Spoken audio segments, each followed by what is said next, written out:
Halo semua, perkenalkan kami dari kelompok G Fisika Material kelas C ingin mempresentasikan tentang Schottky Junction dan ohmic contact.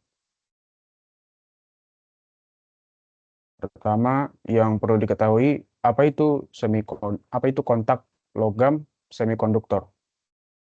Kontak logam semikonduktor adalah antarmuka kritis dalam elektronik modern, yang perannya itu sebagai gerbang untuk menghubungkan komponen semikonduktor seperti transistor, dioda, atau sensor dengan sirkuit eksternal. Terdapat dua jenis kontak logam semikonduktor, yaitu Schottky junction dan ohmic contact. Yang pertama, Schottky junction. Schottky junction adalah sambungan antara logam dan semikonduktor yang membentuk dioda Schottky.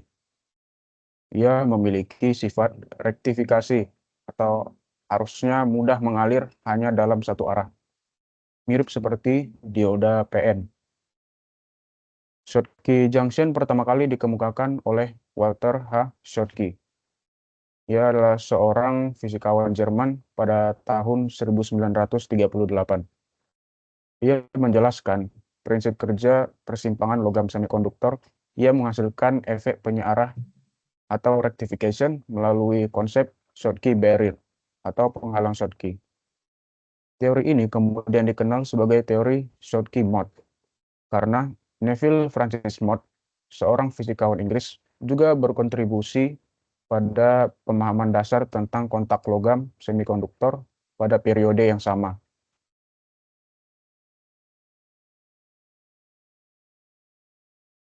Karakteristik Schottky junction.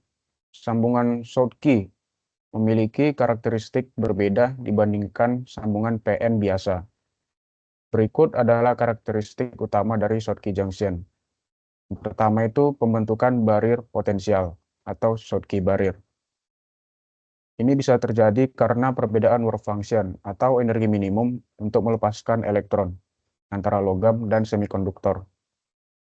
Yang kedua itu menghasilkan barrier energi yang menghambat pergerakan elektron dari semikonduktor ke logam, atau sebaliknya tergantung dengan arah tegangan. Yang kedua itu sifat unidireksional atau penyarah. Seperti dioda, Schottky junction memungkinkan arus mengalir lebih mudah dalam satu arah atau bias maju dibandingkan arah sebaliknya. Tegangan maju biasanya lebih rendah, itu sekitar 0,2 sampai 0,3 volt untuk Schottky, sekitar 0,7 V pada dioda PN silikon. Ketiga, waktu recovery cepat.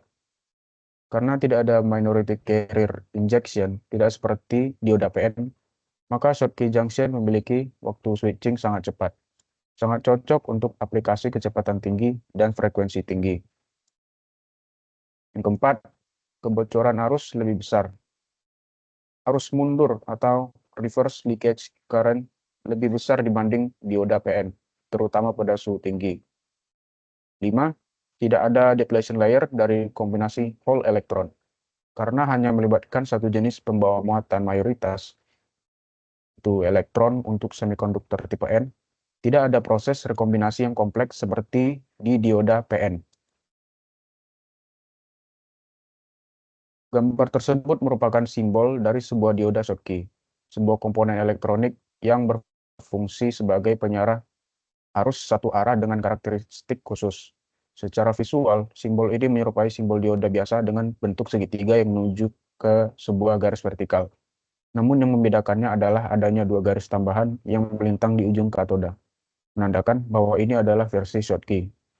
Dioda Schottky memiliki keunggulan dibandingkan dengan dioda PN konvensional karena tegangan jatuh maju atau forward voltage drop yang lebih rendah, biasanya sekitar 0,2 hingga 0,3 volt, dan waktu switching yang sangat cepat.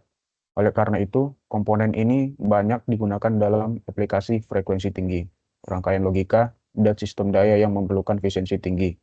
Simbol ini biasanya muncul dalam skematik rangkaian elektronik untuk menandai posisi dan fungsi dioda Schottky di dalam sistem.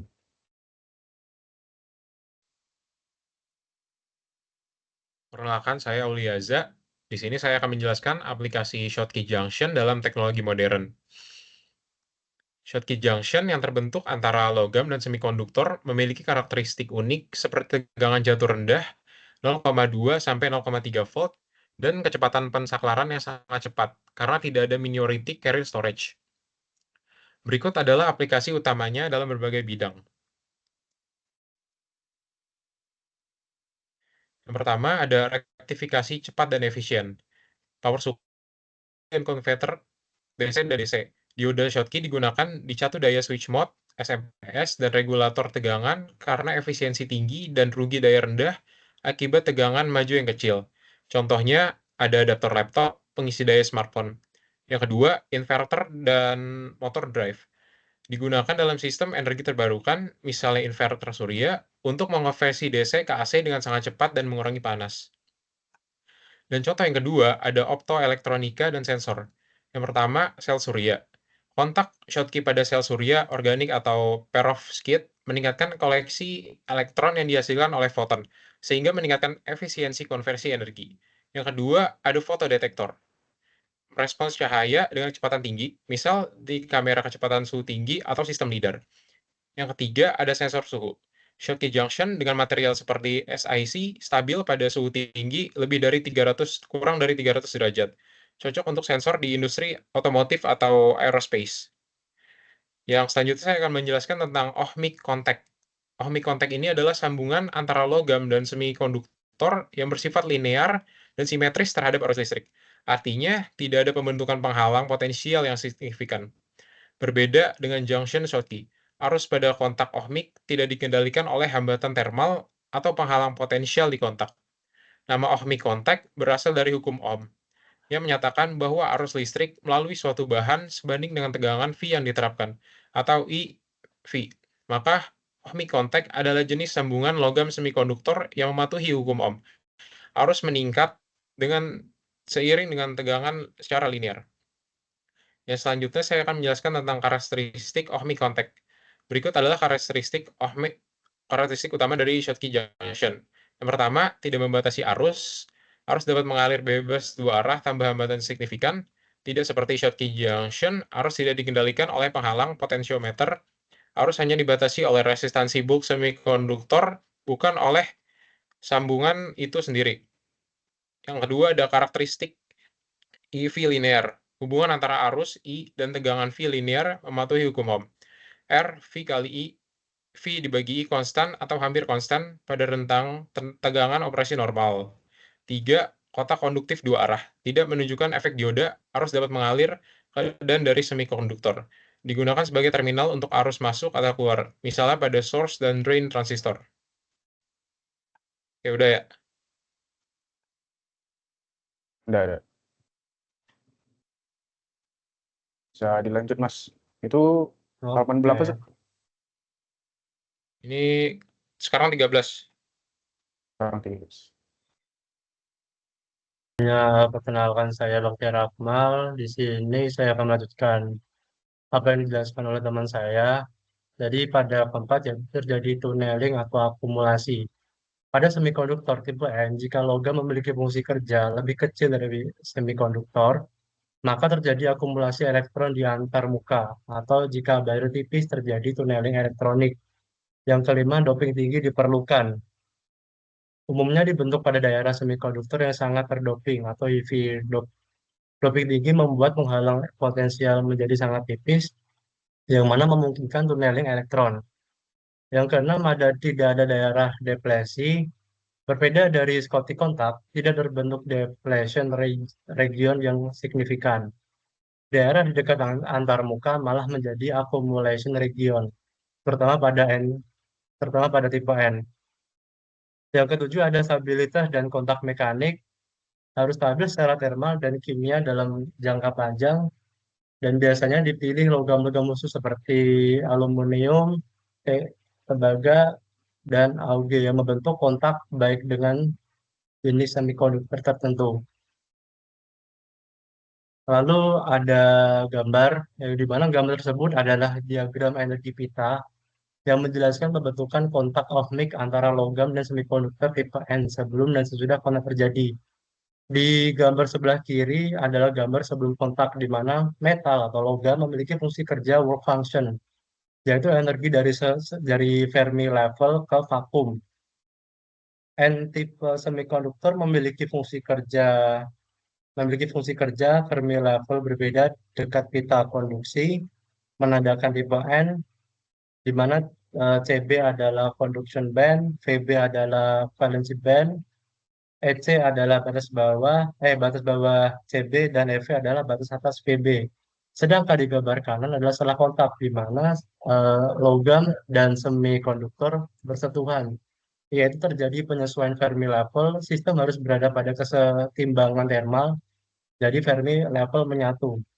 Tunneling dan akumulasi elektron, yaitu di mana elektron dari logam mulai mengalir ke semikonduktor, mengisi daerah dekat antarmuka, serta terjadi akumulasi elektron di pita konduksi, di mana disebut accumulation region. Karena banyak elektron, tidak terjadi hambatan yang signifikan, di mana harus bisa mengalir bebas. Yang selanjutnya, pita energi melengkung ke bawah, di mana pita konduksi CB dan valensi VB semikonduktor melengkung ke bawah. Ini mencerminkan peningkatan konsentrasi elektron, yaitu nilai EC dan EF berkurang, yang dimana N meningkat. Ohmik kontak terbentuk karena tidak ada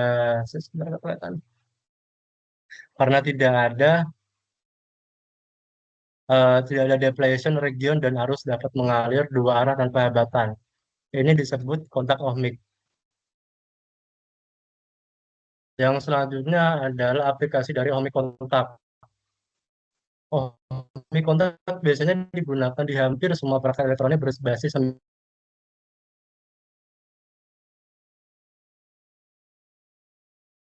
arus listrik. Contoh aplikasinya pada transistor, yaitu ohmik kontak bisa digunakan pada source dan drain pada MOSFET, emitter dan tujuan induktor tanpa hambatan atau efek dioda.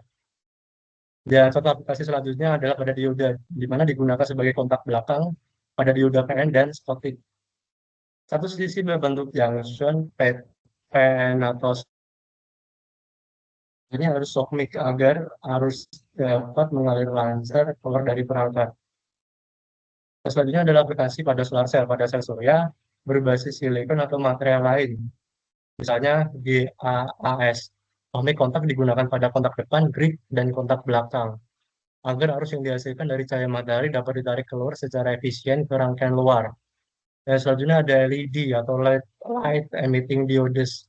Kontak ohmik digunakan di bagian katoda dan anoda, memastikan injeksi arus efisien agar emisi cahaya optimal. Kontak yang tidak ohmik dapat menghalau arus dan menurunkan efisiensi cahaya. Ya.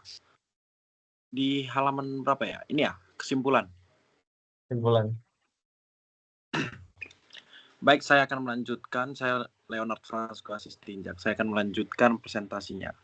Selanjutnya yaitu kesimpulan. Schottky junction dan ohmic contact merupakan dua jenis kontak logam semikonduktor dengan fungsi yang berbeda. Yang pertama yaitu Schottky junction menciptakan penghalang energi yang membuatnya berfungsi seperti dioda, atau maksudnya non-linear. Yang kedua yaitu sedangkan ohmic contact memberikan jalur konduksi bebas hambatan atau linear untuk arus dua arah. Pemilihan jenis kontak tergantung pada kebutuhan perangkat elektronik. Apakah membutuhkan pengendalian arah arus atau Schottky atau akses konduksi bebas hambatan atau ohmic. Selanjutnya, sekian dari presentasi kami, grup G.